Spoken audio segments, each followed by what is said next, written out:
chegou enfim a hora de falarmos dele. O videogame que eu tenho certeza que fez parte da infância e adolescência de muita gente, que também foi o sonho de muitos e muitas, o nosso querido PlayStation.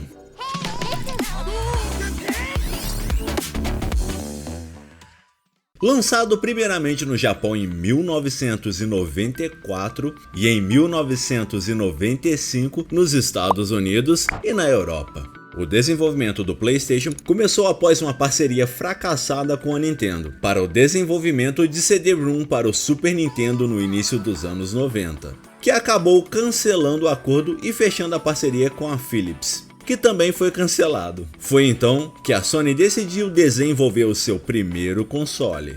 Dessa parceria falha entre a Sony e a Nintendo, foram produzidos cerca de 200 protótipos do Nintendo PlayStation, o que fez dele um console bastante raro. Uma unidade foi vendida em um leilão em 2020 por $360 mil, equivalente a quase 2 milhões de reais. A Sony chegou no mercado com a proposta do CD, que era muito mais barata e fácil de produzir, além de ter oferecido às desenvolvedoras a liberdade de desenvolvimento dos jogos, coisas que as outras empresas embargavam muito. A principal inovação dos CDs na época foi a capacidade de armazenamento, quando comparado aos cartuchos. Um cartucho de Nintendo permitia armazenar somente 64 megas. Daí o nome Nintendo 64. Enquanto o CD tinha capacidade de 750 MB e por serem mais baratos, permitiam jogos com múltiplos discos. Jogos como Drive e Final Fantasy eram exemplos disso. PlayStation 1 foi o primeiro videogame a passar 100 milhões de unidades vendidas, com 9 anos e 6 meses depois do seu lançamento. Foram vendidos 140,25 milhões, perdendo apenas para o seu futuro sucessor, o nosso querido PlayStation 2, que vendeu 157,8 milhões de unidades. E à frente, o Nintendo Wii, que vendeu 101,2 milhões. Diferente da Nintendo e da Sega, a Sony não tinha jogos exclusivos no início do PlayStation.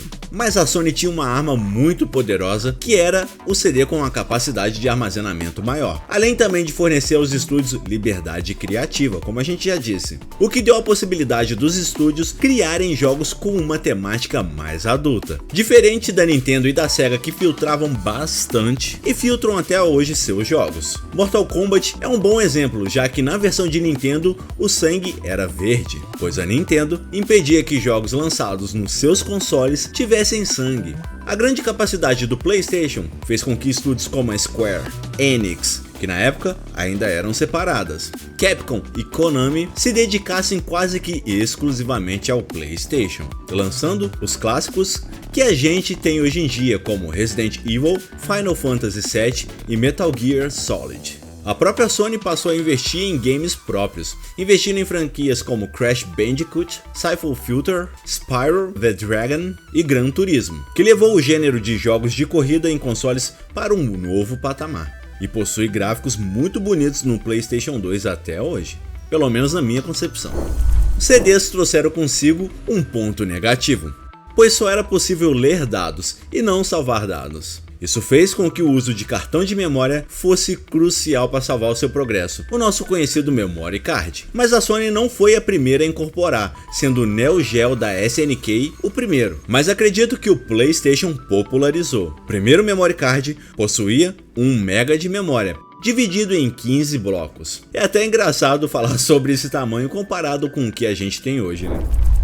O primeiro controle do PlayStation trouxe mais botões. Foi algo pedido pelos desenvolvedores, acrescentando assim os famosos L2 e R2. Após o lançamento do Nintendo 64, que trouxe a alavanca analógica e o Rumble Pack, a Sony não ficou para trás, lançando primeiro o Dual Analog e logo depois o Dual Shock, que a gente conhece até hoje, que trazia os dois direcionais e também a função de vibração embutida direto. O Dual Shock acabou influenciando muitos controles que vieram posteriormente.